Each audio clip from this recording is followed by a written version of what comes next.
Welcome back to the Cinebytes, everyone. This week on the show, why you do this to me, Damie? Why? Well, because, Mama, this movie fucking rules. We're talking about The Exorcist. I'm Dusty Lane. I'm Nick Cummins. And I'm Jason Mitchell. And we are the Cinebytes. Hello? I came for you. We have such sights to show you. It was an excellent day for an exorcism. I said, I'm not gonna hurt you. I'm just gonna bash your brains in. I want to play a game. What's the boogeyman? As a matter of fact, it was. This is God. We all go a little mad sometimes. Haven't you?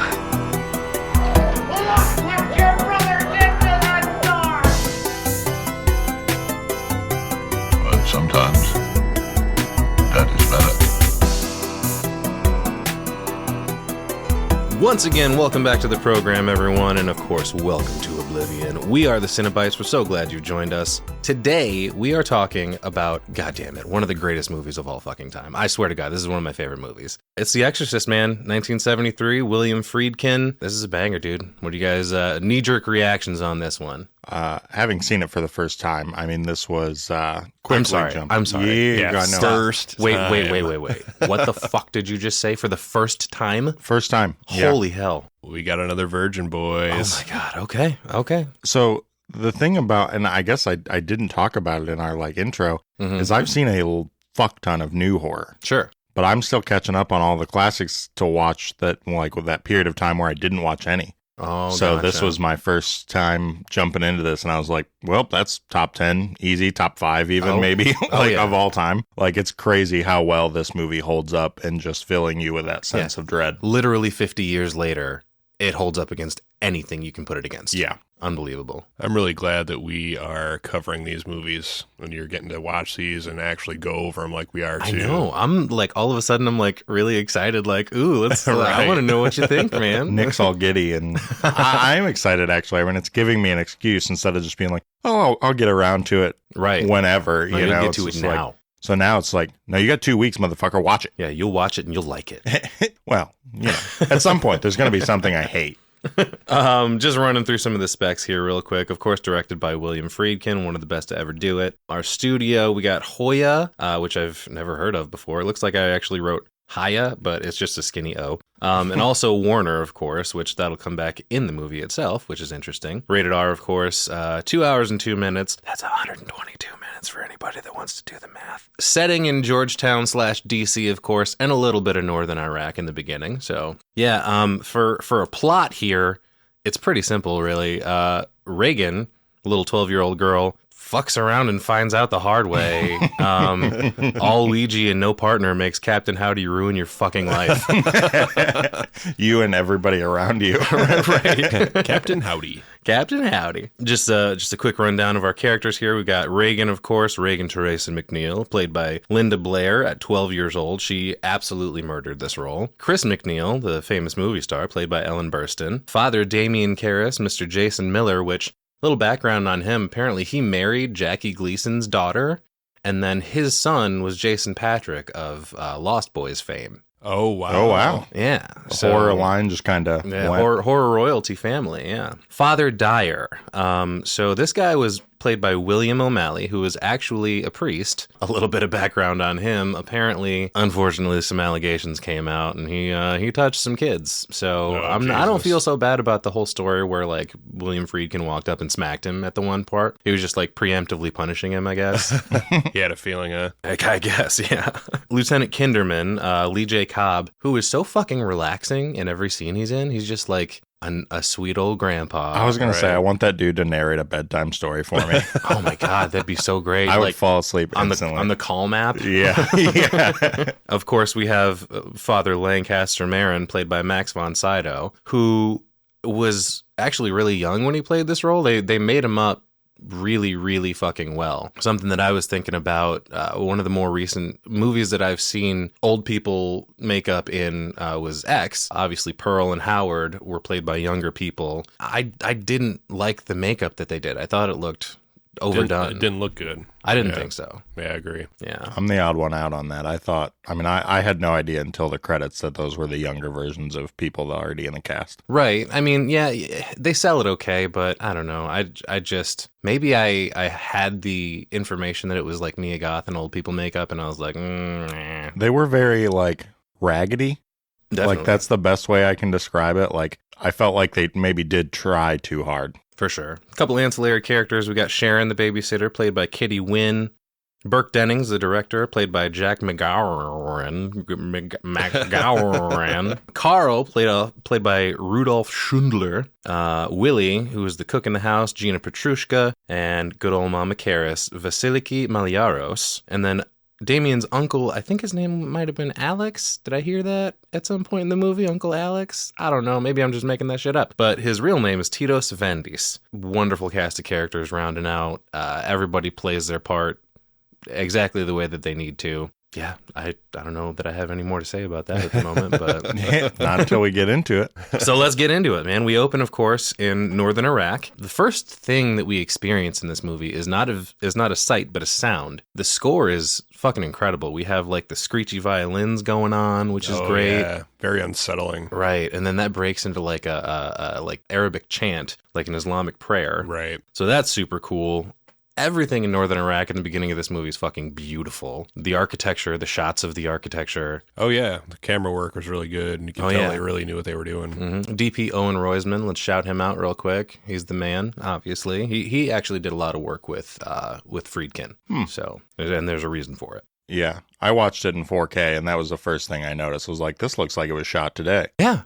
Like, yeah, it's fucking gorgeous. That's amazing. Yeah. So we are in northern Iraq at a dig site, an archaeological dig site. This like barefoot kid starts running around on the sand, which has to fucking hurt, man. Like, I'm sure he's built up calluses on his feet by this point, but goddamn, it's got to be so hot and sharp. Yeah, it looks hot out there. Well, he's running around. There's stones everywhere. Yeah. Like, well, yeah. It is a dig site. Obviously, it's hot. There's the one shot where it's just like it's a shot of something in the distance, and there's just like heat waves. Right. Mm-hmm. Unbelievable. Oh my god, I couldn't Middle of imagine the being desert. there. I don't do well in the heat anyway, so fuck that. That's because we're fat. Yeah, you're right. It is. So this barefoot kid runs up and he finds Marin.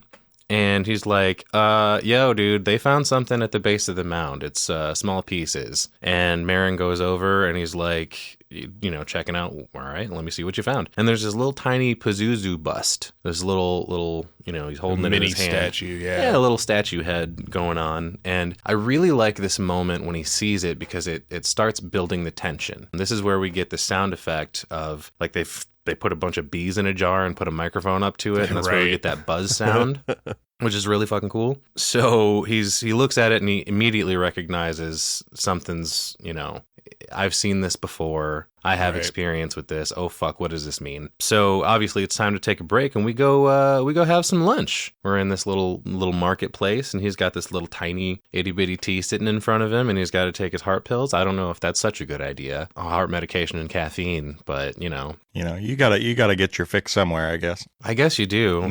He's as old as he is, I'm sure he needs a little bit of a pick me up. But there's one part right here when he takes his medication, and then toward the end of the movie he does it again, and at first I was like, why is he like shoving his fingers so far in his mouth to take this? I'm like, you don't need to do that, dude. But it's the kind of medication that he's taking. You have to put it under your tongue. Yeah. It's and it activates. It's like an adrenaline pill or something, a nitrous pill or something. Like that. Yeah, I'm not sure. For heart conditions. Sure, yeah. But yeah, that explains the fingers in the mouth thing. So far, we've had a lot of fingers in the podcast. We have. Wow, starting from episode 1. Yeah, for sure.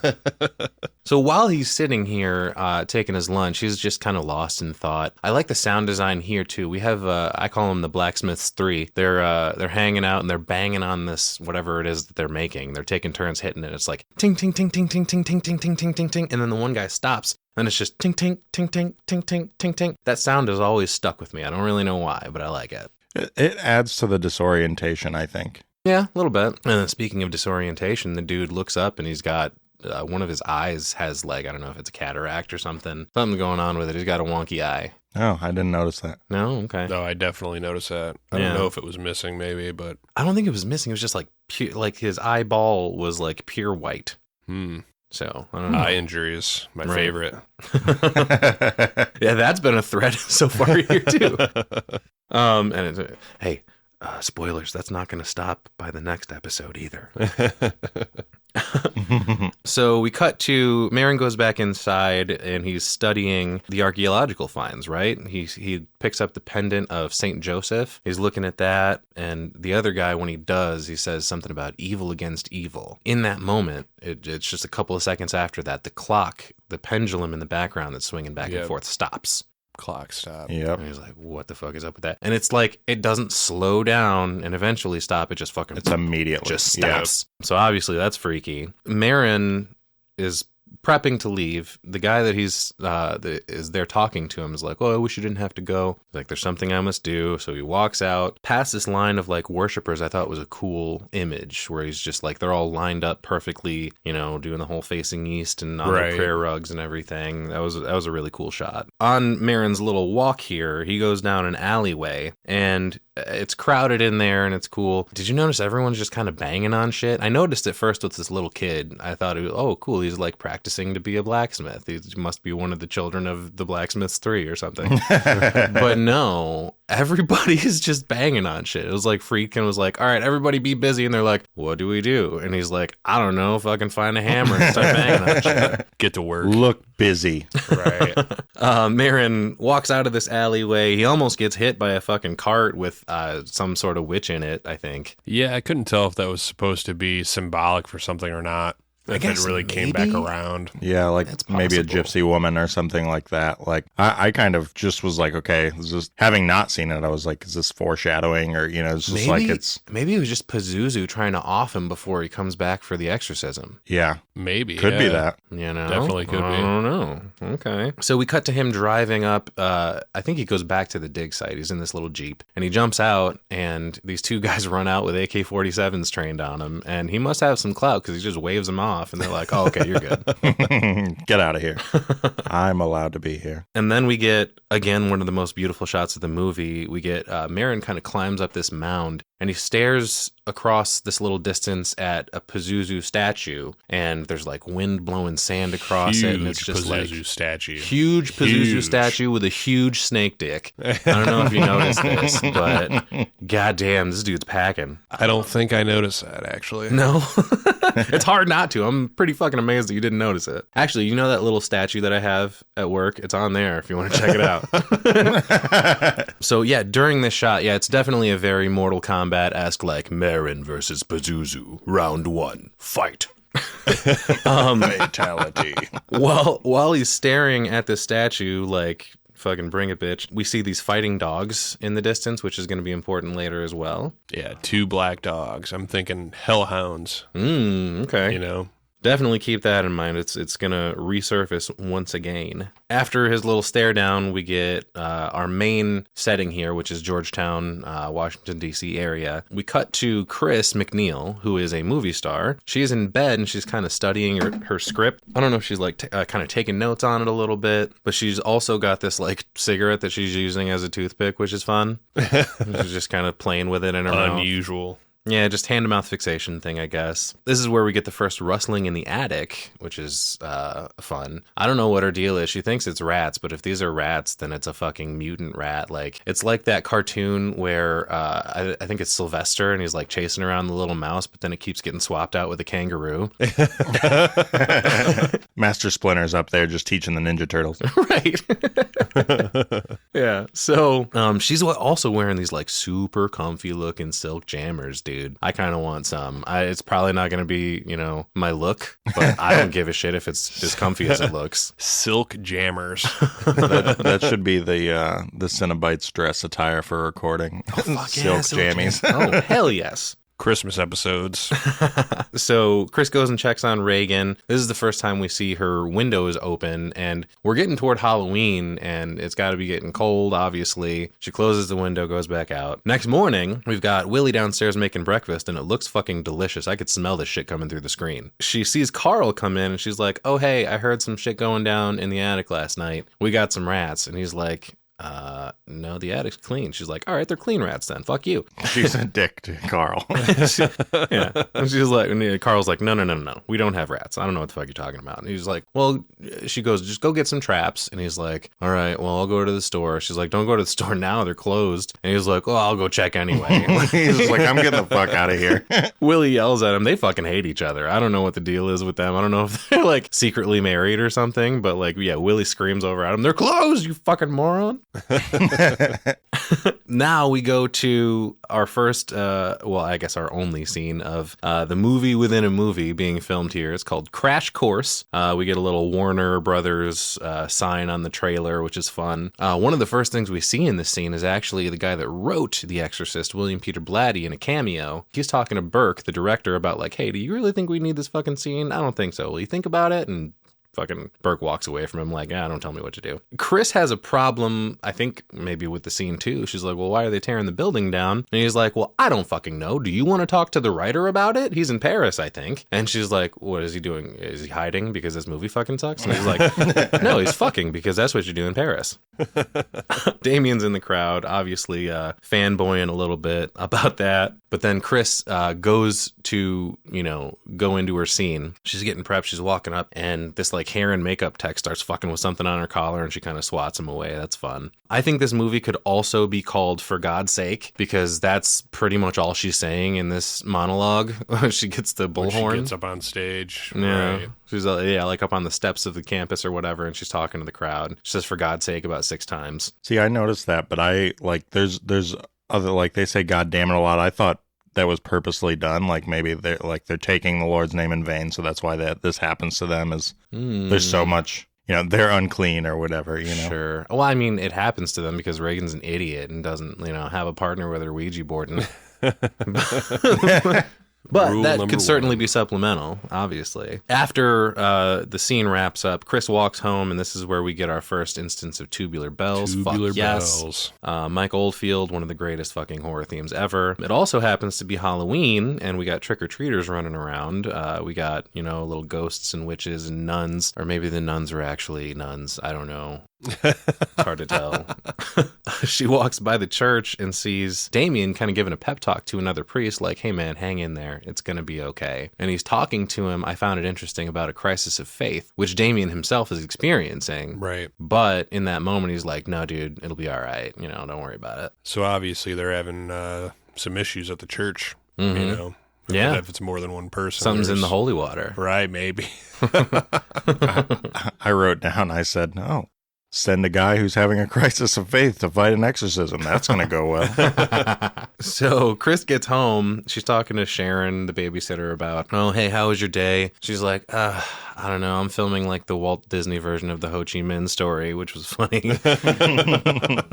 Apparently she got an invitation to the White House, which is fun. And she's like, oh, yeah, got some kind of big to-do. She's like, oh, yeah, there's 5 or 6 people. And you're one of them. Congrats. This is where we get our intro to Reagan, of course. And she tells Chris about her day. She's like, oh, yeah, we had a little picnic up by the river. And this dude walked up with a horse and he let me ride it all over the place. And it was so great. Mom, can we please get a horse? And Chris is like, wait. Did you get a look at this horse's dick? Tell me what kind of horse it was. Was it a mare? Was it a gelding? That's what I have a problem with, because it's like a gelding is a castrated horse. So like, why are you so concerned if your daughter's looking at this horse's genitalia, Chris? Yep, strange, isn't it? I thought maybe it was just like, what's it worth kind of a thing. Like, was it a cheap horse? Was it? Oh. Yeah, I don't think... I don't know if it's more expensive to have a castrated horse. Yeah, I don't know anything about horses, but I just thought she was just like, well, what kind of horse do I have to buy? Right. No, it's worth more if it's not castrated. I mean, maybe. I don't know. I have Mustang. Okay. I have no insight into the horse market. I don't know. I live in the country, but it's my neighbor has horses, not me. I'll see. Horse people, leave comments down below about why this is important. I do like... Chris and Reagan are pretty cute together. Reagan is like listening to Chris respond about the invitation thing. She like steals a cookie and goes and runs off, and Chris goes and tackles her, and it's fun. They get a good mother-daughter relationship. Mm-hmm. Yeah, for sure. Speaking of parent-child relationships, Damien goes to visit Mama in New York, and while he's in the subway, we get a very poignant part here of the guy going, oh, Father, could you help an old altar boy? I'm a Catholic. And Damien absolutely does not help him. Right. And I think that's another thing, like you said, they're hinting at things that are going on, and he's not going to help somebody else that used to be a part of the church because he doesn't want to be a part of the church either. That could have something to do with it. Also could be something having to do with the priest's vow of poverty. Maybe he just doesn't have any money to help him. Yeah, sure, Okay. He's got some money. Okay, we know what's going on with church stuff here. All I right. wish they could have seen that look. Tax free. Oh, yeah. This is why we need to do video podcasts. I don't know. So he walks to Mama's apartment. I think it's like in the Bronx or Brooklyn or something. I'm not super familiar with how New York works. But the children have taken over the streets. I would be concerned to live here. I probably wouldn't leave my house either. It's a terrible part of town. Mm-hmm. Kids jumping all over. How you going to leave your cars mom and over shit. there? Seriously. You'll leave your mom over there by herself. Right. Which was actually funny. Like, they're happy to see each other at first. Like, Damien walks in and he's like taking off his priest shit. And there's like some old boxing photos of him in the past or whatever. So he walks up and he wakes her up. He's like, Mama. And she's like, oh, Damien, how? Hi, Damien. It's so good to see you. But then there's like, Damien's like eating dinner or whatever. And then she starts fucking throwing shade at him. She's like, hey, by the way, your Uncle John came by to visit me. And he's like, oh, yeah, really? When was that? She goes, last month, you piece of shit. Yeah, where you been? Yeah, why do you not come visit your poor sick mother? Right. Oh, wait a minute. Was that the same? Is that the same uncle? Is his name John? Yep. Oh, fuck me. Okay. Well, I guess that makes sense. Get your Alex out of here. That guy's somebody. Where did I get that from? I have no idea. Okay, I don't know. It's his brother Alec. So yeah, we got Damien in there. He's like fixing up Mama. Something happened to her leg. I don't know what the deal is with that, but he's like, Mom, I can take you out of here. Somebody will, be able to take better care of you. And I she's fucking like, hope so, because the place is a shithole. well, she's not fucking having it, man. She's like, this is my house and I'm not going no place, which I always fucking loved. He's like, all right, well, fuck you then. I guess I'm getting out of here. So we're exiting this scene and Mama falls asleep on the chair. Damien puts the music up on her old-timey radio. I really like this music. It's like some Greek, I don't know what's going on with it, but it's like boom, boom, boom, boom. It sounds super cool. I don't know what it is. We get a little bit of Chris and Reagan in the basement talking about the whole Ouija board situation. She's like, yeah. Hey, where'd you find that? She's like, oh, it was in the closet. And she's like, hey, do you know how to do it? And she's like, yeah, I do it all the time. Fuck. All By right. herself. Mm-hmm. Get out of here. Yup. Yeah. And she says, I've been talking to this guy named Captain Howdy, which that sounds perverted. I would have been concerned if I were Chris. Immediately. Who the hell is Captain Howdy? I'm sorry. Yeah. Pervy uncle going on. So did the one thing I was wondering, because she seemed like so shocked that the Ouija board was there. Like, was this all just part of the demon's plan then? Like, it just showed up, materialized in the closet or whatever. Yeah, she's like, where'd this Ouija board come from? I mean, I understand she's an actor, so maybe she's not home all the time or whatever. It could have just popped up, right? But I was just all like, that's kind of weird that's just like, oh, you messing with a Ouija board? What? Well, I wonder, since she is an actress, since she's on location, is she just like renting this house and it came furnished? Oh, could be. That's a good point. I think that might be the case. That would make a lot more sense. I thought it was very strange that she lived right next to where she was shooting. Right. It seemed kind of weird to me. Could have even just been like a prop for another movie that was shot at some point. Maybe, yeah. A prop from hell. Well, I got another question. Why is Pazuzu Captain Howdy if that's who she was talking to? I feel like he can't be like, oh, hey, kid, I'm Pazuzu. He's got to like relate to a 12-year-old girl, man. Like, the little girl in the 70s, she's going to be like, oh, fuck yeah, Captain Howdy. All right. Captain Zuzi,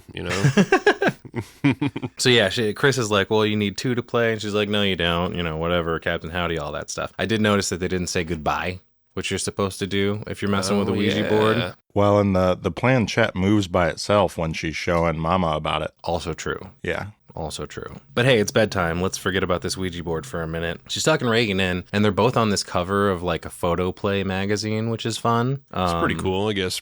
Perks of your mom being a big movie star, right? Right. Yeah, they start talking about plans for her birthday and stuff, and she's like, oh, hey, you can invite Mr. Dennings if you like. And Chris seems like genuinely taken aback by this, like, why the fuck would I do that? She like thinks they're fucking. I don't know what the deal is. I mean, how do you land a movie role, man? I guess, but like, how do you fuck Burke Dennings? I saw that guy. He's not the guy I'd be hooking up with. No, he's a gross individual. He's really disgusting. And we'll see more of that later, of course. So she's like, nope, I'm not going to do that. We'll see the sights in Washington. We'll figure it out. We cut to Damien at the bar, as a Catholic priest is wont to do, with Father Tom, and no, not the David Bowie one. I noticed Ramblin' Man was on the radio at the bar. That's fun. Or on the jukebox, I guess. But Damien wants out of his position. He's like, I am unfit. I'm not the man you want for the job. And he's like, the fuck you're not. You're the best we got. And he's like, well, I don't know what the fuck to tell you. I don't want to do it anymore. So he says something about, well, maybe a transfer. We'll see what happens with that. Always just wanted to push him to the side, push him somewhere else. Mm-hmm. Oh, yeah, it's not the only reason they play this fucking shell game with these guys. After this scene, we've got Chris all pissed off at Reagan's dad trying to get a hold of him on the phone in Rome. He's like, oh, what a piece of shit. He doesn't call his daughter on her birthday. Unfortunately, all of that ire is directed toward the operator in Italy. Right. And she's like, I've been on the line for 20 fucking minutes. Don't tell me to calm down. We've all been there. Right. But more phone problems, because that night she gets woken up by the phone and she answers and she's like, are you fucking kidding me? Okay. What are we filming? Scene 61. It's the studio telling her, hey, come down. We got to fucking shoot a scene in the middle of the night for some reason. And Reagan is in bed with her. And she's like, hey, what are you doing here? She's like, my bed was shaking. I can't get to sleep. Which, that's alarming. The bed was shaking. Yeah, what do you mean? It's not one of the ones you put a quarter in, right? Right. Yeah, I think she totally brushes that off, too. Right. I feel like I'd be in there looking at the bed at least, you know. Washington's not known for its earthquakes. Yeah, I don't think they are. So this is when Chris hears more rustling in the attic. She goes to check it out this time. So she takes a candle up there and she's looking around. She notices the cheese on the rat traps, or they're fucking mouse traps, but they have not caught rats or mice or anything of the sort. Nothing has been messed with because guess what? Carl was right. They don't have any fucking rats. Right. Nothing up there to make noise. Right. So she's searching around for a minute, and then all of a sudden her fucking candle turns into a blowtorch. And she turns, and Carl is standing there, like at the top of the steps leading up into the attic. She turns and she's like, Carl, don't do that. Hey, man. Carl didn't do that. Right. Carl had nothing to do with that. Yeah. His flashlight beam didn't fucking explode your candle, okay? He's like, see? No rats. Yeah. She goes, yeah, no rats. Told Terrific. you. We cut to the next morning. We've got a priest walking around the church setting up for the day or whatever, carrying some potted plants around. This is where we get the desecrated statue image, and The obviously Virgin Mary. Yeah, freaks him the fuck out. I was thinking, because it's got like these weird pointy tits and this weird pointy dick, and I was wondering if, since, Mother Mary, the Madonna, right? Is this where Madonna got her pointy bra thing from? Ooh. Actually, Madonna was a horror fan. She's a big Exorcist Right. aficionado. I wouldn't be surprised. She's fun. So Damien and Uncle Alex John go see Mama at, she's in some sort of facility. I'm not sure. There's like a psych ward thing going on. The uncle mentions, the edema affected her brain. So something's going on psychologically with her at this point. They walk in. The nurse tells them, it's the last bed on the left. I wonder if that's a reference, because that movie had come out the year before, The Last House on the Left. Oh, could have been. Maybe. Yeah. That's a good catch. So this one lady walks up, and I don't know, later on in the movie, we get Damien meeting Chris, and he's not in uniform, which throws her off. But now, why is he choosing to be in uniform at this psych ward in New York? That's a terrible fucking idea, obviously. So this one lady walks up and tries to eat his collar. Like, everyone's going to want help from you. Right. So this is where he goes up and talks to Mama, and she's like, why you do this to me, Damien? Why? And Dustin, I love your impression. He's trying to get her, like, don't worry about it, Mama. I'm going to get you out of here. And she's like, fuck off. No, I hate you. You're the one that put me here, Damie. Right. So he's outside talking to his uncle again. And he's like, can't we fucking put her somewhere else? And he's like what? Private hospital? Who got the money for that, Damie? You? He's like, oh, I do, but I can't tell you that I do. He's like, he's throwing shade at him too. He's like, oh yeah, funny. If you were a psychiatrist instead of a priest, your mom would be on Park Avenue right now, you piece of shit. Look what you did. You did this to her. Damien's all pissed off. He goes back home and boxes to take his anger out, of course, which moves us to the big party at Chris's house, which is where shit starts kind of going down a little bit. Burke is trashed, obviously, starts talking shit to Carl, which is fun, calling him a Nazi bastard and stuff. And he keeps on making the point. He's like, I'm Swiss, dude. Like, neutral all the time. We got the astronaut guy there. Father Dyer is there being a band leader, or at least he thinks. There's a point where Carl and Burke start fighting because Burke won't stop talking shit, and then they do this won't leave him alone. He's just like he's like chasing him around the fucking place. He's like, yeah, was it public relations you did for the Gestapo? He fucking like throws his glass down. And they do that like old guy fight where they're just kind of grabbing at each other. Put up your fisticuffs. I'm gonna take you out. And then Burke goes, what's for dessert? Chris checks on Reagan again. I found it interesting. I don't think her window is open again at this point, which is good. But she goes and checks on her. Her eyes are closed. As soon as Chris turns and walks back out, Reagan's eyes shoot open. Right. Yeah, it's kind of creepy. Creepy. So Father Dyer is the life of the party down there. And he's like, my idea of heaven is a nightclub and I'm the headliner and everybody loves me. I bet it is, Father. Yeah. But we get whatever song they're singing. Reagan walks down and then gets everyone's attention. And she looks right at the astronaut guy and she's like, you're going to die up there. And then just pisses all over the floor. Right. Good times. That's a memorable party moment, though. You know, people talking about that later and be like, hey, you remember that one time your daughter pissed in front of everybody? That was the water cooler talk on Monday. Right. Willie is the one that ends up going to have to clean that shit up, obviously. Chris isn't going to do it. Chris is like giving Reagan a sponge bath. And I think after that, when Reagan is in bed, she's like, Mother, what's wrong with me? Which is not a question you want to hear as a parent. Right. That'll fuck you up. Definitely. She's like, don't worry about it. It's just nerves. Chris goes back out the door to check with Willie and be like, hey, so is that cleaning up or what? And she's like, yeah, I think so. That's when the fucking bed starts shaking and Chris runs back in and yeah, dude, it's thumping all over the fucking place. She jumps on it and it continues to. It's pretty ridiculous, actually. And another thing that I thought was these poor fucking fish in this fish tank when this earthquake is happening all of a sudden. They're just sloshing around. Right? You can see the water level on the fish tank is like, you know, yeah, like you said, sloshing around.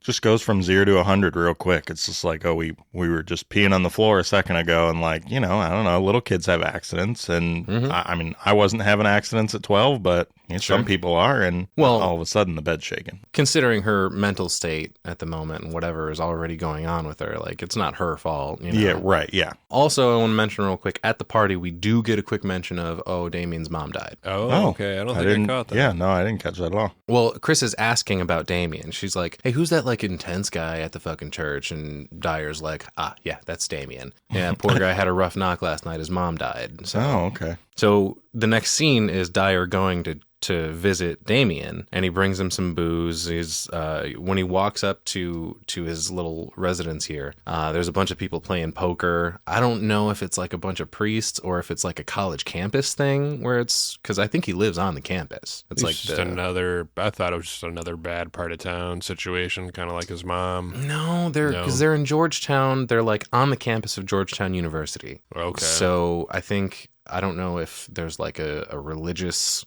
wing to Georgetown or if it's like founded in that somehow, but I think maybe it's just students, maybe it's people having to do with the church, whatever. There's people playing poker. There's no video games yet. Yeah. You know, they're just finding something to do. They're playing poker. An excellent point.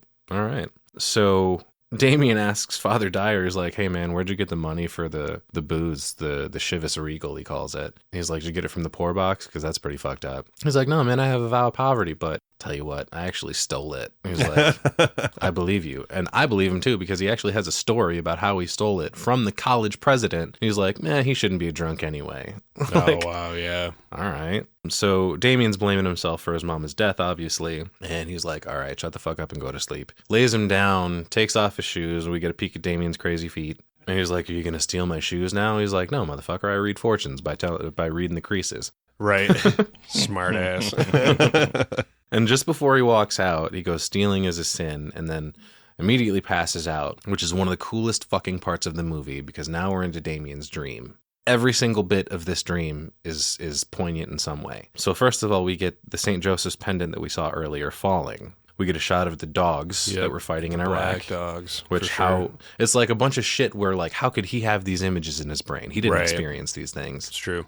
So we got the dogs. We got a little quick shot of Mama. We see the clock that stopped, the pendulum clock. Mama starts walking up from some subway steps in New York, and Damien's like calling to her. He's like, come this way, trying to get her to come to him because he's standing in front of like this brightly lit bridge that's like ascending. And I'm thinking that's like an ascent into heaven thing. Come this way. Help me guide you, where you should be. But she can't come any closer to him, even though he's calling out to her. We do get a little shot of good old Pazuzu, which basically that's why she can't come any closer, because he's already got a hold of her. So Damien's like running to her, trying to get her, save her soul, essentially. And she turns around, she starts walking back down the steps, which of course is our descent into hell. The pendant then falls completely, and then we get the Reagan scream to cut us into a new scene. But another thing I wanted to mention about the dream sequence is the entire time, the score, or the sound design, I guess, there's not really a score going on. All we're hearing is Damien snoring, and then a couple of times he like kind of mutters mama a little bit. Yeah, I kind of took this as like, if he really wasn't struggling with his faith, like he could save, like literally, in the religious sense, save his mom. But because he's having that crisis, like, sorry, Mama did some bad things. She's trapped in hell with Pazuzu. Sure. Damn. Powerful stuff, though, man. Your lights flickered when I said Pazuzu. That was weird. Oh, cursed film, cursed podcast. When Reagan screams, it cuts into another hospital scene. She's getting another injection. She calls him a fucking bastard, which is a lot of fun. After that, we have Damien giving a service. I don't know if it's for his mom, but he mentions her in it. He's like, oh, please remember your servant, Mary Caris. He almost says it to himself, actually. He says it really quietly. So we go from there back to Dr. Klein's office. He's telling Chris, oh, this is a temporal lobe situation. Don't worry about it. Did notice everybody fucking smokes in 1973, even in hospitals. Yeah, right. The doctor's office. I thought that was funny, too. Mm-hmm. She's talking to him about the bed shaking thing, and he's like, oh, that's just convulsions. She's like, no, motherfucker. I was on the bed. The thing was rumbling around like crazy. Yeah, the bed's shaking, not Regan. Yeah, that didn't have anything to do with her. She can't make it do that. And he's like, no, you dumbass. The problem with your daughter's not her bed. It's her brain. Like, fuck you. He's like, I'm the doctor here. You're an actor. Right. He does mention lesion on her brain, which is like scarring. But I also made a parallel to so Exorcist 3 was based on a book also written by Blatty called Legion. So I don't know if Legion, there's a little bit of symbolism there, perhaps. Maybe not. Probably not. I'm probably making shit up again. But he's like, well, that could cause her personality changes and sometimes criminal behavior, which, speaking of criminal behavior, one of the next dudes we see is the radiologic technician, doing the next procedure. This guy's real name was Paul Bateson, right? So about 6 years after this movie came out, he actually killed, I think he was actually a film critic that wrote for a magazine. His name was Addison Verrill in 1979. Bateson apparently boasted about these, quote, bag murders of gay men while he was in prison. It ended up that they didn't have enough evidence to convict him. He ended up being released in 2003 because of that. But then, don't worry, guys, he died in 2012. But that whole situation inspired Friedkin's film Cruising, which is about, that kind of scene, the leather clubs in New York and all that stuff. So part of the, we mentioned the cursed film thing. There was a bunch of shit that happened in this movie. There was like a set that burned down or some shit. People's family members were like dying around it. But this is another one of those things like, oh, one of the people in this movie was an actual murderer. That's fucking wild. Yeah. So anyway, more hospital stuff. We got the scene where the guy's telling her don't move. He's injecting something into her neck. And then we've got blood squirting all the fuck over the place. This is all for a spinal tap, right? Yeah. Yeah, I think so. Yep. And I just want to say, thank God we've come so far in the field of mental health, because she's getting this spinal tap just because, she's blurting out some cuss words and having, according to the doctor, she's having convulsions. So, it's... But also thank God that didn't happen a few hundred years earlier, because she would have just been thrown in a fucking room and forgotten. Yeah. So we got this loud ass machine. I don't know if it's like some sort of old, CAT scan, EKG. I'm not super familiar with all that stuff, but whatever it is, the x-rays all come back clear. Yeah, she's fine. Yeah, so there's nothing wrong with her brain. Physically, she's fine. A lot of people were freaked out most about the hospital stuff, like even more than the demon shit. Like, this is what got to them the most, which I understand, Yeah, it's a pretty hard scene, man. I think they're putting an IV in her jugular. That blood's squirting across the table, and yeah, it's hard to watch for sure. For sure. This is then when we get Reagan is back at home. She's being thrown around the bed. This is just after we get hey, Chris McNeil's on the phone. Get your ass over here and check this shit out. Reagan is just being thrashed around on this fucking bed, obviously not doing that shit herself. Right. You can't sit up like that, like Michael Myers, Undertaker, fucking up and down. That doesn't make any fucking sense. So the behind the scenes, were they like pulling her, or was there like something like behind her pushing her up? Or they had her in this little like harness thing, and they were throwing her all over the place. Part of what she's saying in that scene was she was out of character, saying it hurts really, but they were saying, it sounds like she's saying the name Billy or something. Yeah, keep it in, it's good. Like, fuck you guys, man. Oh man, just torturing poor Linda Blair. Yeah, man, she got legitimate back injuries. Her and Ellen Burstyn actually got actual injuries from this movie because they were just fucking hammering at him. Filming horror movies in the 70s and 80s. Right. Yeah. Injuries everywhere. Gotta do what we gotta do, man. This is the first look of Regan's all white eyes, too, in this scene. Yeah, she's got her throat bubbling up going on, which is nuts. Her eyes roll back. She growls a little bit. She gets up and she like smacks Dr. Klein, and she's like, "Keep away, the sour's mine." I always enjoyed that. Right. Bitch slaps him. I mean, she freaking basically pushes him across the room. We also get a quick fuck me in here. Yeah, a couple of those. The doctors after this are still insisting, nope, this is something going on with her brain, obviously. We need to run some more tests, some more x-rays. They do. They still come back all clear. And so Dr. Klein's like, is your kid on drugs? Like, right. I'm at a loss now. Are you sure there's no drugs in the house? We know you're a movie star. Mm-hmm. During this scene, we get a mention. Chris is like, I'm not going back home to California. I'm actually building a new house. My plan was to take Reagan to Europe for a little while. But after this, she drives home, and when she does, she sees the crowd forming at the bottom of the steps and the EMS at the bottom of those like ridiculously steep stairs. Right. And which, of course, this is Burke. She gets home. No one's there. There's no Sharon. The lights are flickering. She goes back upstairs to check on Reagan. There's an open window yet again. And the doorbell rings after all that. Sharon comes back and she was like, I had to go get a prescription for Reagan. I left Reagan with Burke of all fucking people, drunk ass Burke. Right. And right after that, she's like, what are you thinking? This dude rings the doorbell and he's like, hey, did you hear? Burke's dead. And I love Ellen Burstyn in this scene. She's phenomenal this entire movie. Her reaction is just so genuine.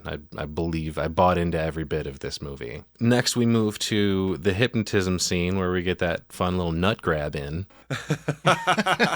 Totally forgot about that until right now. Yeah, dude. I do like how she's like sitting there and her arm is up the whole time, just like completely still. And yeah, he's like, now if the person inside of Reagan can hear me, you too are possessed. You can't do anything bad, okay? Okay, cool. And then the fucking picture falls and then distracts everyone. When they look back at Reagan, all of a sudden her entire demeanor has changed and she's growling and shit. Yeah, deep, scary growl. Mm-hmm. And then the big old grab of the dick. Mm-hmm. That's the psych screaming. Yeah, and this is some good dick grab acting too from this guy. He's giving it his all. Zoinks.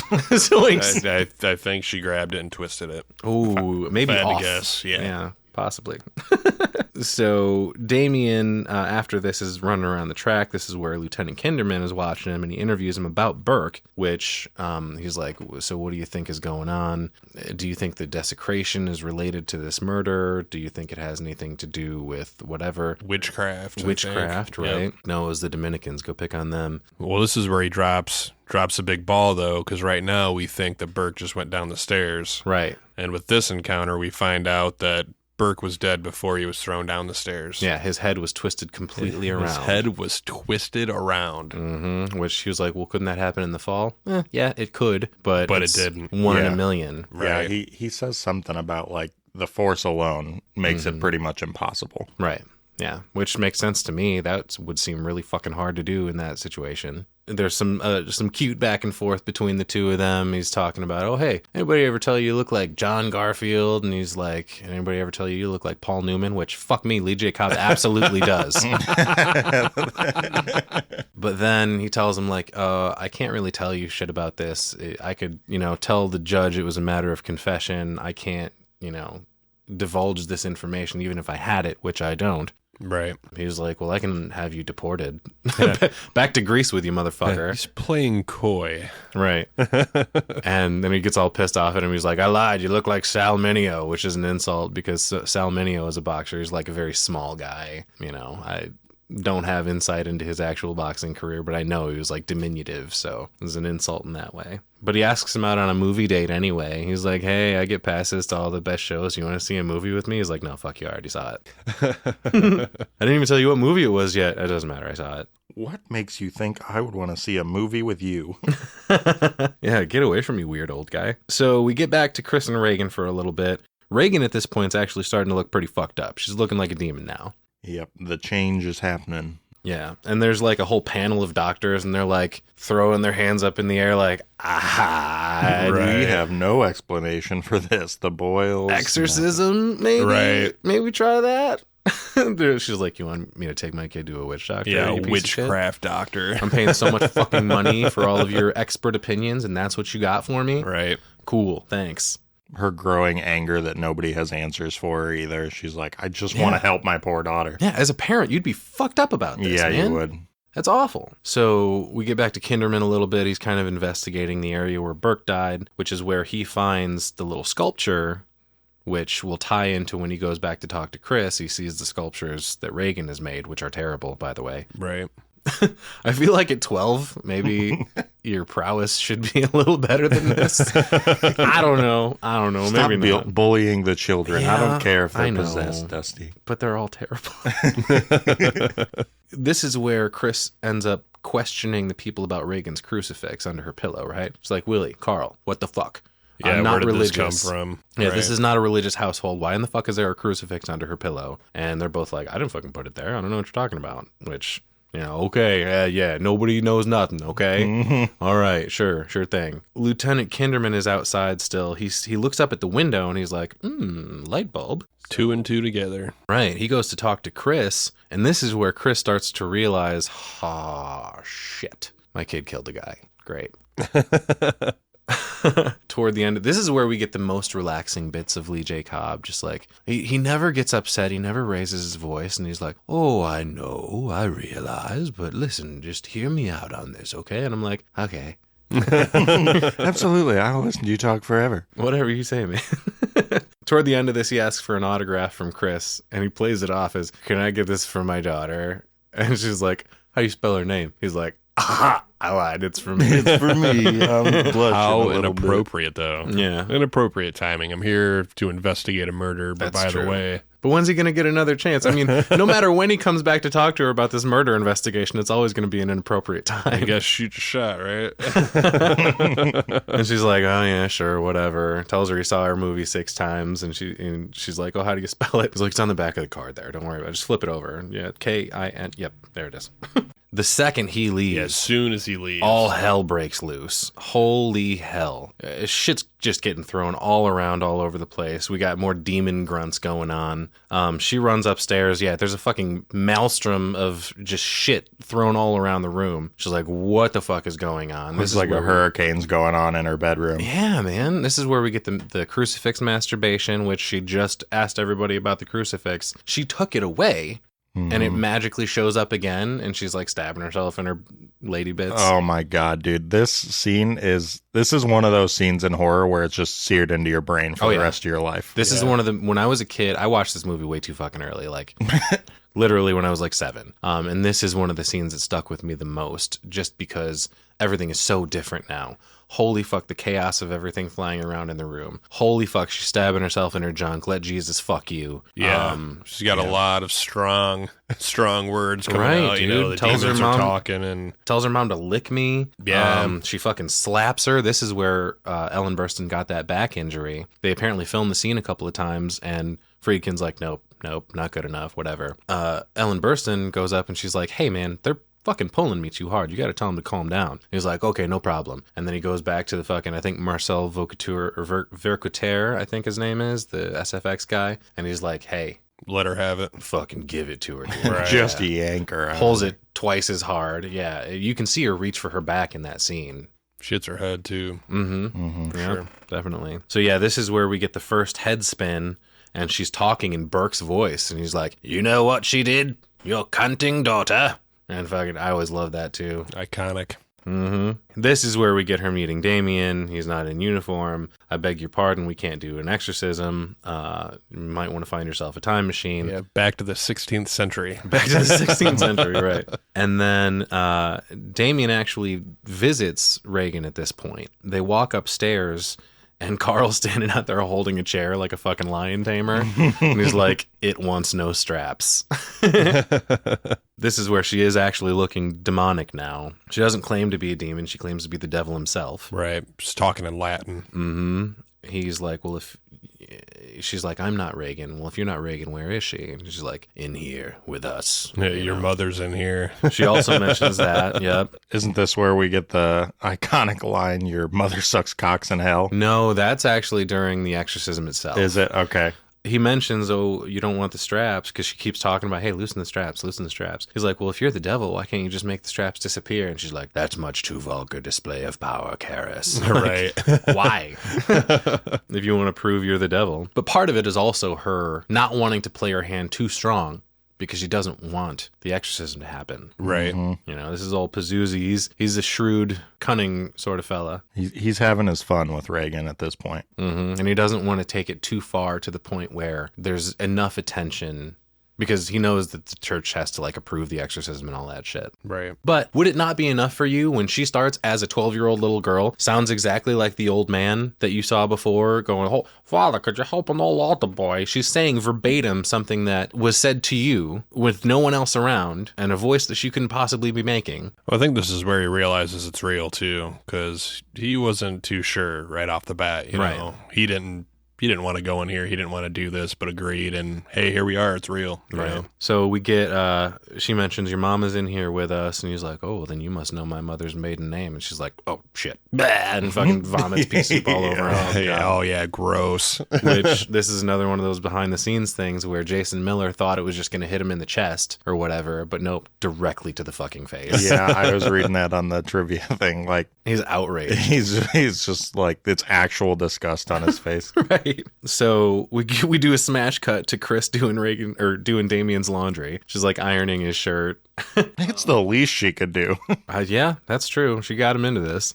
He mentions, "Look, I am only against doing this because I am afraid of the possibility of doing your daughter more harm than good." And she's like, "Well, you can't possibly make it any worse. It's pretty fucked up." And she's like, "You know, aren't you some sort of expert?" And she's like, "There are no experts." Like, she's not saying she's a demon. She says she's the devil. That's the same as saying you're Napoleon Bonaparte. She goes into this little monologue of, "You show me Reagan's double, same face, same voice, same everything. I will still know in my gut that it's not my kid. I'm telling you, that thing upstairs is not my daughter. You tell me you know for a fact that an exorcism won't help." Like, fucking calling him out. Like, "All right, buddy, like, you're the fucking big shot here. Put your words where your mouth is." Yeah, and he, again, just suggests 6 months in the hospital. Like, okay, yeah, I've been dealing with hospitals for 6 months, motherfucker. Hospitals don't have answers. Right. Damien starts to leave, and he's like, "Oh, hey, by the way, did Reagan know that a priest was coming over tonight?" She's like, "No." "Hey, did you know my mom died?" "Yeah." "Did Reagan know?" Nope. "No." She's like, "Why are you asking this?" He's like, "It's not important. Okay, thanks, bye." And he fucking walks away. See ya. Hey, get me the hell out of here. He's walking across the street, and I notice he has a little bit of Michael Jackson shoes going on. Like the shoes and the socks going on. Hell yeah. Moonwalking out of there. But we see that Lieutenant Kinderman is casing the joint. He's like staking the house out, and he sees Damien walk away. He looks up at Reagan's window and sees her fucking silhouette walk by the window. So obviously she can make the straps disappear if she wants. Fucking chilling. Like, when I saw that, I was like, oh God, she can really do whatever she wants to. Oh shit, I just remembered again. You saw that for the first time. That's Yeah, awesome. dude. Yeah. So once again, we get Damien in church. He is giving the sacrament. This is where he mentions the thing about, "Oh, this is the cup of my blood, the blood of a new and everlasting covenant, and the mystery of faith." That's the big part right there, the mystery of faith. Obviously an overarching theme in this movie. But now, fuck yeah, we get to my favorite scene in the movie. What an excellent day for an exorcism. I just just love, this is my favorite Pazuzu Reagan look. This is my favorite voice. I look at I'm like, we could hang out. And he's like, what, you would like an exorcism? And she's like, oh, fuck yeah. Intensely. It would bring us together. And he's like, you and Reagan? She's like, you and us. She's she's salivating. She's like, I know you're not going to be able to get through with this. Mm-hmm. I always love, too, she pops the drawer out and he's like, did you do that? And she goes,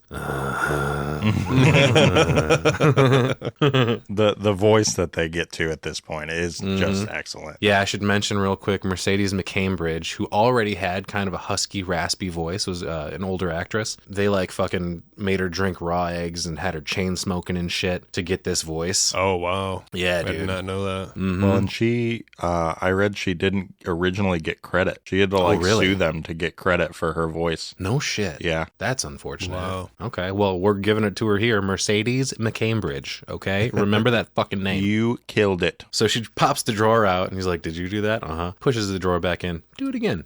She goes, in time. And he's like, no, now. And she's like, bitch, did I stutter? In time. And the fucking look that she gives him in this moment, oh my God, chills down my fucking spine. She's like, what the fuck did I just say? Like, don't challenge me, bitch. Yeah, she's like, I'm calling the shots here. You can't tell me a goddamn thing. Mm-hmm. We get to a little bit more of this thing where Pazuzu is trying to throw off Damien and like not give him what he needs to confirm this exorcism. Because he's recording this at this point. She starts speaking Latin, mirabili dictu, which means wonderful to relate. And she says, don't you agree? And she's like, oh, hey, we're having fun here, right? And he's like, you speak Latin? She goes, ego te absolvo, which is I absolve you, which is what a priest would say to someone, not someone on the other side. Mm-hmm. So he asks her, quod nomen mihi est, which is, what is my name? And she says, bonjour. So she's speaking French to his Latin, which doesn't make any fucking sense. And then he asks again, quod nomen mihi est? And she goes, la plume de ma tante. Ah! And she's loving it. Knowing that she's fucking with him. Yeah. Because that's more French. La plume de ma tante means the pen of my aunt. It's a phrase that they use to teach elementary French. He's like, all right, well,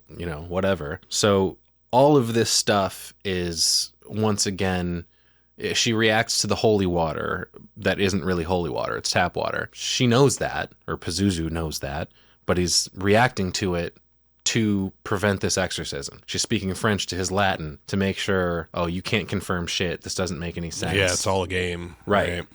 So I really love, I think I only really recently noticed that, like, oh, this is like, she's playing him. Like, this exorcism isn't going to happen. Now, this is also where we get the backwards English, and she specifically calls out Marin, which is fun, in her backwards English talk. Damien comes back down from this little interview, and Chris is on the phone talking to somebody. She's like, oh, I don't want to talk about it. This is a whole fucked up situation. Yeah, this is exhausting. Mm-hmm. Damien comes in, and he just looks completely checked the fuck out. She's like, you want a drink? He's like, of course I do. I'm Catholic, and I'm dealing with this shit. Please, give me as much as you have. My mom just died. I'm talking to a demon. Please give me a drink. He asks, does her father know about this? And she's like, no. He's like, well, you should probably fucking tell him. But on the other hand, this also doesn't make a strong case for exorcism. So we're going to have to know the holy water was fake and all that. So pretty much letting Chris know that, hey, this is not what we thought. This is all a game that Regan's playing, and we're not going to do the exorcism. It's kind of where he's going with this. Yeah. And this is where she drops, by the way, my daughter killed Burke Dennings. Right. Big difference now, Right. Yeah. So Damien goes to the language lab and he's studying this shit. We get a fun, well, he's talking to the like tech there, and the guy's like, yeah, it's a language. It's English in reverse. And he's like, what the fuck do you mean? Right. He plays it backwards for him. That's when we get the whole kill the priest, let her die, calling out Marin, we are no one, all that shit. So he's like obsessively listening to this tape, which I don't remember. I don't think in the theatrical version, but you probably got the tape of Regan trying to record a message for her dad. I don't recall that. No, I know that there's obviously differences in our versions. Nick and I watched theatrical. Jason watched the version you've never seen before. So you got the spider walk thing when they talked about Burke dying. You got the like superimposed images of Pazuzu on stuff, like the Captain Howdy flash and the oven hood, the statue on the wall, the flash of Mama in the window at the end. Yep. You got more hospital stuff. And I don't remember if it's in the theatrical or not now that I think of it. But yeah, there's a scene where Regan is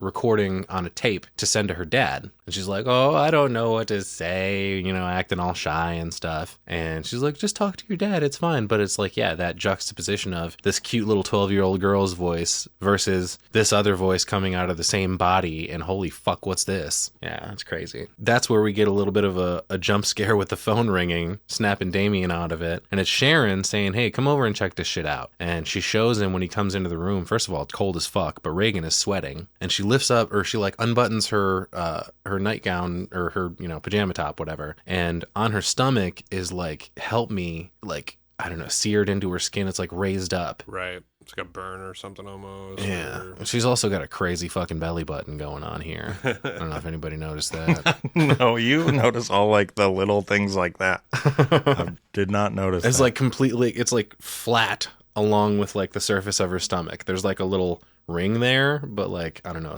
It could look weird because it's not an innie or an outie. Well, that's fair. Makeup, maybe. I was going to say, that's where I was going. It could have looked weird because of the prosthetic. This isn't Linda used. Blair's belly button. She had pudding in her belly button.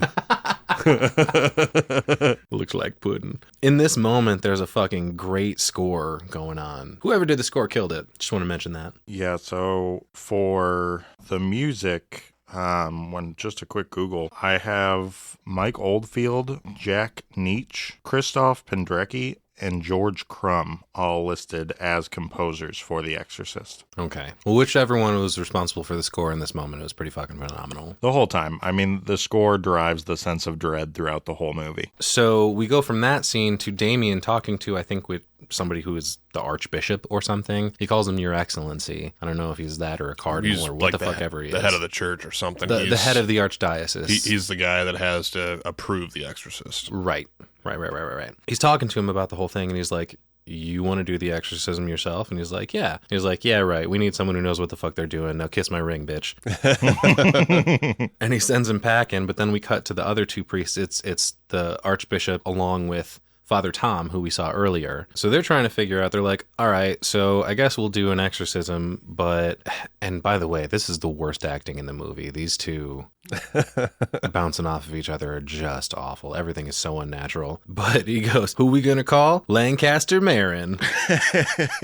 He's like, where is he though? He's like, well, the guy's like, well, I thought he was in Iraq. Last I heard, he was in a dig somewhere near Nineveh. He's like, yeah, you're right, Tom, but he's back now. He's in Woodstock. And I'm like, oh shit, Woodstock. He's fucking partying over there. He's like, this priest is at Woodstock. Give me a break. Yeah. What is he doing? Teaching? Fucking. No.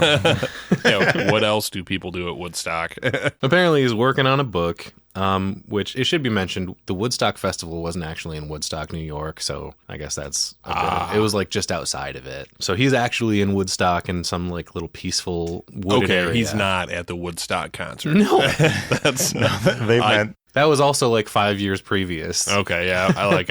I immediately thought that and was like, what the hell does that have to do with this movie at all? You're not the only one. It's mentioned in the IMDb trivia that a lot of people think that that's what they're saying, but no, it is actually like, I'm about to die. I'm fucking partying. What? He's just actually relaxing in a cabin somewhere writing his book. So Tom mentions, he has experience with exorcisms, by the way. Yeah, about 12 years ago, he was working on an exorcism, whatever. The Archbishop looks pissed that he was like out of the loop because as soon as he says that, he looks over and he's like, I didn't know that. It was more of this terrible acting. I did want to mention this fucking table that they're talking across. Holy shit. There's a fucking ashtray for every pair of chairs at this table. Tables were built, man. Yeah, they were built differently back then.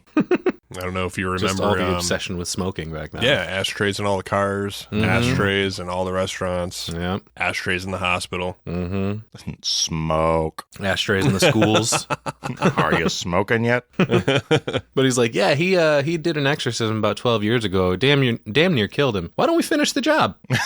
Right. So they send off correspondence, and then the young priest from John Carpenter's Vampires delivers this letter. I don't know if you guys are familiar with this, but he looked just like him. He like had the glasses and kind of long shaggy hair going on. I've never seen that one. No? And I'm a vampire guy, so that's crazy. I didn't know check John. it out. It's a fun one. It's got James Woods and fucking Daniel Baldwin. It's one of the Baldwins. Oh, I will look into it.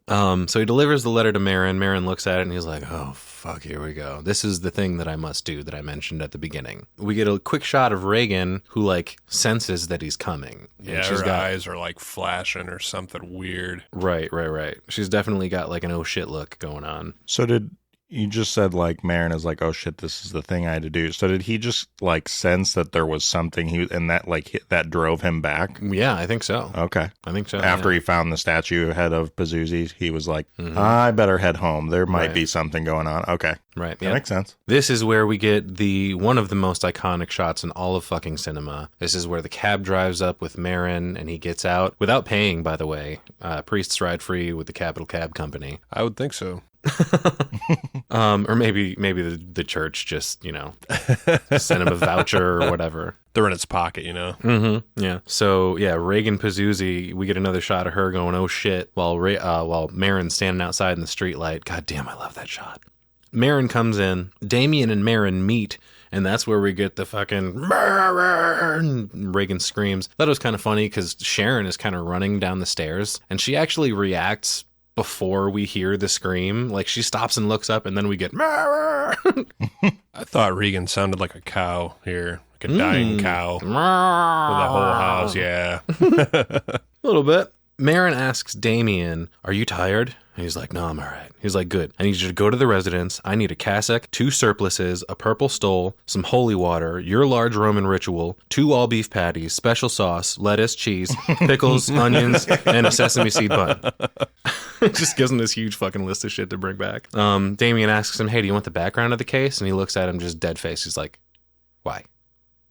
That stuff doesn't matter. I know I'm here to get rid of a demon. Right. So Damien goes and gets all that shit. Yeah, pick up a pizza while you're at it or whatever. He comes back for their like little superhero gear up montage. And Marin is like, don't talk to it. The demon is a liar. He's going to mix lies with the truth to confuse us. I did like when Damien was kind of running back with the shit. Georgetown at night looks fucking dope, dude. It's all like hazy, foggy. It's really cool. The university campus especially. I think it was because of the exorcism. I think there was something in the air, Ooh, okay. I'll buy that for $1. Cue tubular bells. Not yet, unfortunately. They should have been playing that this whole fucking movie. I love that. Damien mentions, I'm pretty sure there are 3 personalities that Reagan is displaying, and he's like, get that bullshit out of here. There is only one. There can only be one.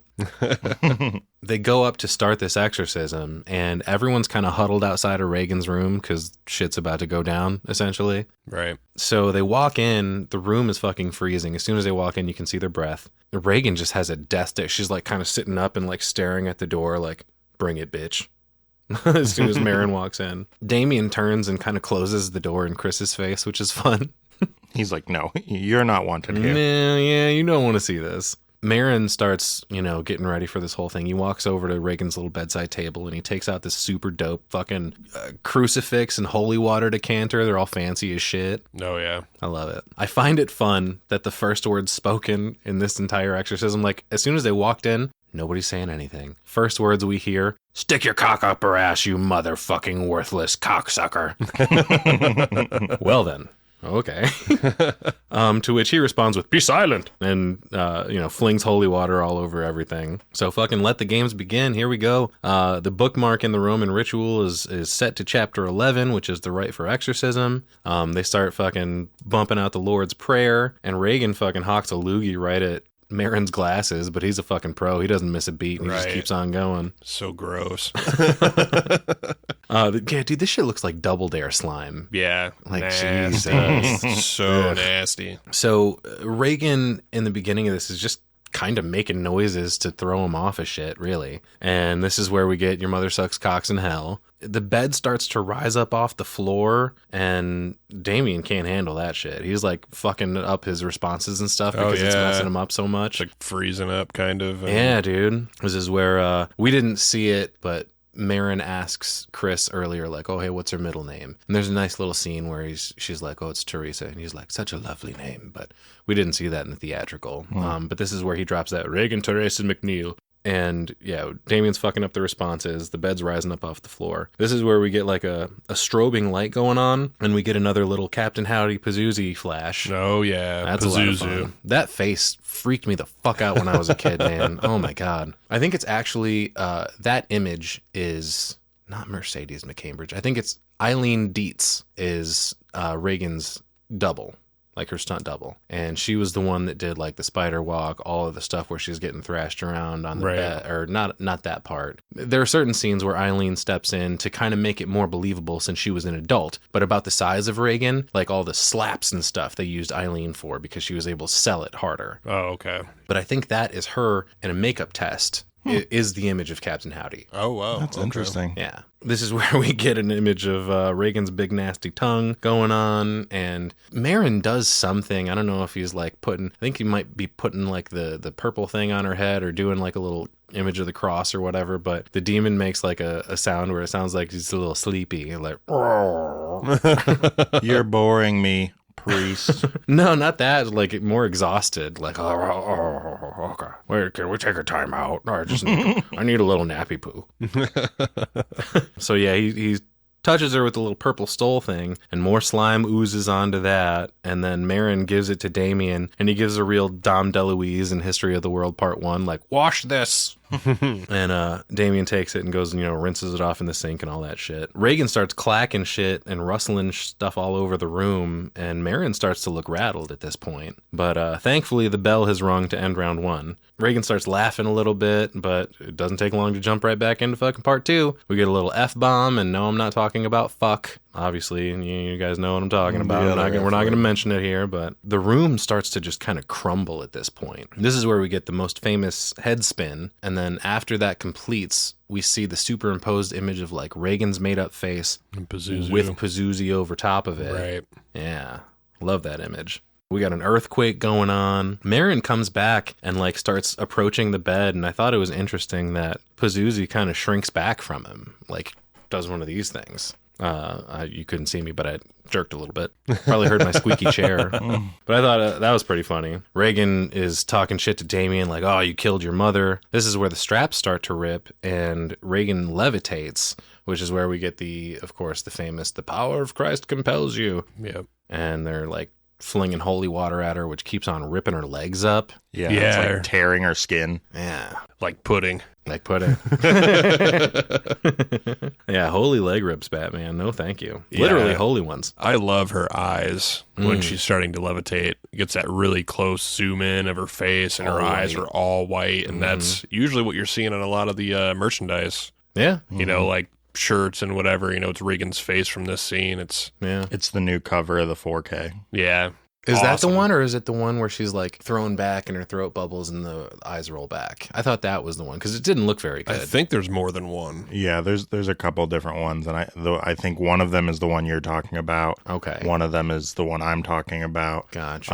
Like the one I saw, original too. Yeah. The one I saw, I thought was a weird choice to use for that image. It was like, yeah. That one's not great. I don't know about that. So Reagan floats back down, and immediately Damien runs over and ties her hands together. He goes to start tying her feet back, and she fucking sits up and does a little hammer punch on his back. Yeah, both priests go flying here too. Oh, yeah. Right. Sends him straight to the floor for sure.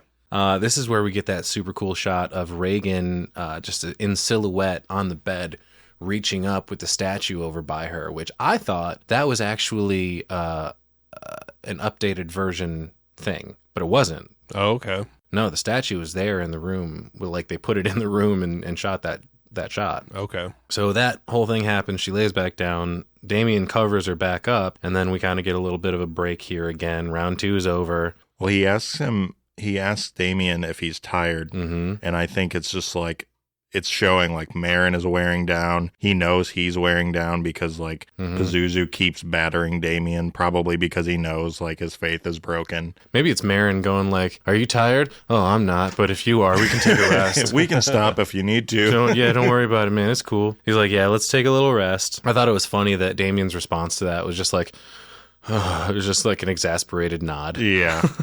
There's some cool shots of Marin and Karis on the stairs. The extended scene in the version you've never seen before is cool, where they're talking about like, oh, why is this happening to this kid? And Marin's explaining like, oh, it's not about that. It's just, you know, the demon is an agent of chaos kind of thing. Right. You know, they prey on this sort of shit, which of course we didn't see.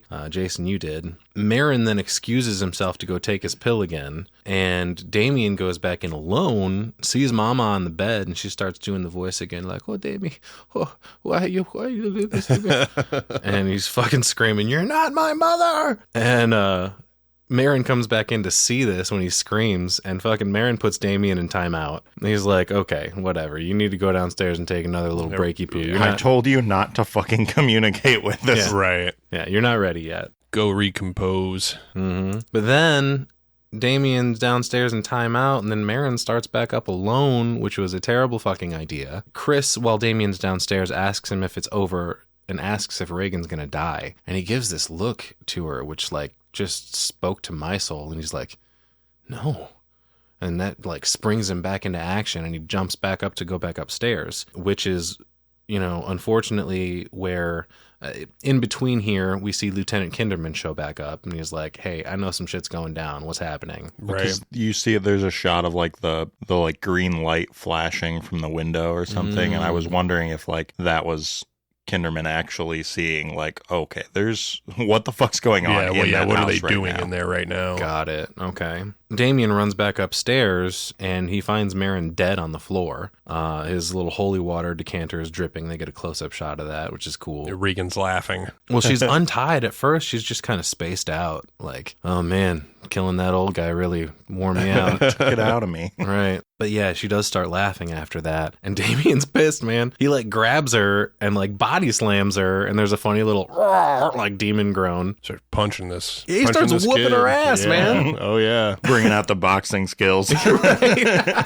Just kicking this kid's ass. And he's like, you know, screaming, take me, take me. And the demon does jump into him. Yeah. And I don't think it happens until Regan, like struggling against him, pulls he's wearing the St. Joseph's pendant, and she pulls it off of him, which I think takes his protection away. Right. And then the demon jumps into him, which as soon as it does, he starts kind of going after Regan like he's going to choke her out or some shit. Then he has a moment of clarity, looks over at the window. This is where the mama flash happens that you saw and we didn't. But yeah, dude, he's like, all right, here we go. I'm fucking jumping out the window. Yeah, that last moment of like, this is the only way I can end this for her. Mm-hmm. And just fucking does it. Yeah, pulls a Burke Dennings and fucking jumps out that window. It's a really cool shot where the camera goes out the window and like halfway down to the steps, and then it cuts. We see a little bit of like Damien rolling down the steps, or Damien's stunt double rolling down the steps, and then cuts back to Damien's perspective, and the camera's like all jostling around all crazy, and looks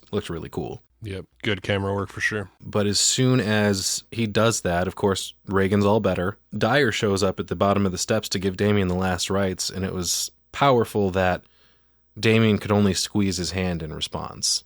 Like, are you sorry for what you did? Are you, you know, repenting, whatever the last rites consists of? And he's like, you know, squeezing his hand to respond. It's really cool. I guess he's found his religion again, right? Yeah, I guess that would be. It's all came full circle, you know? And even if he didn't, that's a sort of a catch-all for Catholics. Like, oh, free pass to heaven. Like, no matter what you did in your life, oh, if you get last rites, that's clearing you for takeoff to heaven. So the next day they're packing to go. Chris asks Sharon if she wants to come along, and she like, are you fucking crazy? Of course not. Like, no part of that. I hope to never see you scary fucks again. But she does mention that she found the St. Joseph's pendant that Regan ripped off of Damien. I don't know exactly what happens to it at the end, if she gives it to her, or if she gives it back, or whatever. Chris gives it back. Does she? Yep. Okay. Pretty much doesn't accept it. Mm-hmm. So Father Dyer shows up to see them off. She mentions she doesn't remember anything, which is both good and terrible. What if she starts fucking with a Ouija board again? Right. Keep the Ouija boards away from this poor girl. Right. But Regan sees his collar. Something must have sparked for her, because she immediately like gives him a big old hug and kisses him on the cheek. And I'm like, be careful, kid. This is how it starts. That was maybe what the sequel would have been, is Father Dyer touching kids. That's what That's what started it, man. But so we end with Father Dyer looking down the steps where his friend died. He's outside of the window. He kind of glances up at it, and then we get Tubular Bells kicking back in for the second time in this. Wait, what's this shit? Wait a minute, what's this fucking music? Oh, God, it fucking interrupts Tubular Bells for this fucking... I'm like, what the fuck, man? Let the song play. But like halfway through the credits, we get it again. The full Tubular version Bells of again. Tubular Bells, yeah. Right. Ends with, I don't want to forget, Regan waving very creepily out of the back of the car. Oh, yeah. Yep. I think that's just, they drive off, she waves, and then we get Father Dyer looking down the steps and all that stuff. And then, Tubular Bells, end of movie. Holy fucking shit, what a journey. Good one. I'm glad you finally got to see it, Nick. Yeah, no, like I said at the beginning, like I was just astounded how well this movie held up. Mm-hmm. I don't know if we're given ratings yet, but if we are, like clearly it's a 5 crucifixes out of 5 crucifixes. Like this, I mean, the whole time I was just blown away. I've read about the movie. I've seen different bits and pieces on YouTube and stuff, and nothing compares to really just sitting in the dread the whole time. Mm-hmm. I sat there, watched it at like 11 o'clock, lights off, and I was ready, and obviously didn't disappoint. Yeah. This movie's perfect. Yeah, Definitely. I gotta say 10 out of 10. I really don't think it gets much better than this. Mm-hmm. The atmosphere, the whole movie, the acting. Oh, yeah. Other than a couple parts, but you're gonna get that. Sure. Well, when you're hiring actual priests to come in and Right. do those parts, they don't know how to fucking act. Yeah, no, fantastic movie, beginning to end. A couple of quick shout outs. We mentioned the DP is Owen Roisman. Knocked it out of the fucking park at every turn. Makeup done by Dick Smith. Special effects done by Marcel Vercouter. Yeah, man.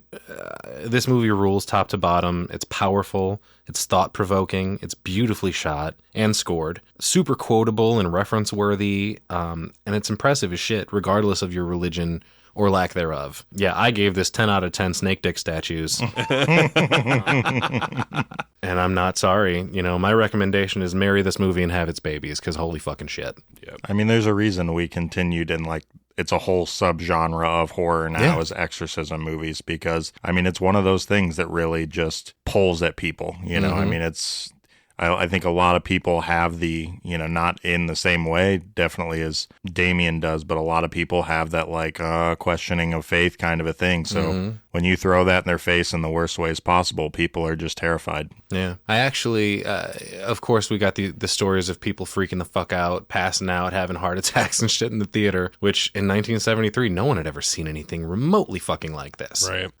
There was one story in particular that I heard from another podcast I was listening to recently. Apparently there was some lady that like passed out watching this at the screening that Ellen Burstyn was at, and she ran up to help her, and she was like, oh, wait a minute. Can somebody else go fucking help her? Because this lady can't pass out and then wake up to Chris McNeil kneeling Right. above her. Oh, yeah, that would Right. fuck somebody up. So, They'd be like, no, I'm in the movie. right. So that's fun. We got all the stuff about the cursed, aspects of the film. Oh my God. Everything about this movie and its lore are phenomenal. Obviously, we just have to give this movie the credit that it deserves. Can't say much about many of the sequels. I do like part 3. Part 2 is one of the worst pieces of shit ever filmed. The prequels aren't great. The new movie that just came out, I was not impressed with at all. Maybe we'll cover that down the line. Yeah. But this is going to stand the test of time forever. Period. Yep. Agreed. For sure. Well, I think that about wraps it up for us. Thank you for listening to this extra powerful episode on The Exorcist. We are the Cinebytes once again, and you can reach us at cinebytespod@gmail.com if you want to contact us. You can also follow us at Cinebytespod on Facebook, Instagram, and Twitter /X. You can support the show at cinebytespod.buzzsprout.com. We do have some YouTube going on in the works, so that's soon to come. But yeah, until then, always remember, everybody, dreams are fleeting. Only nightmares last forever. Follow your nightmares.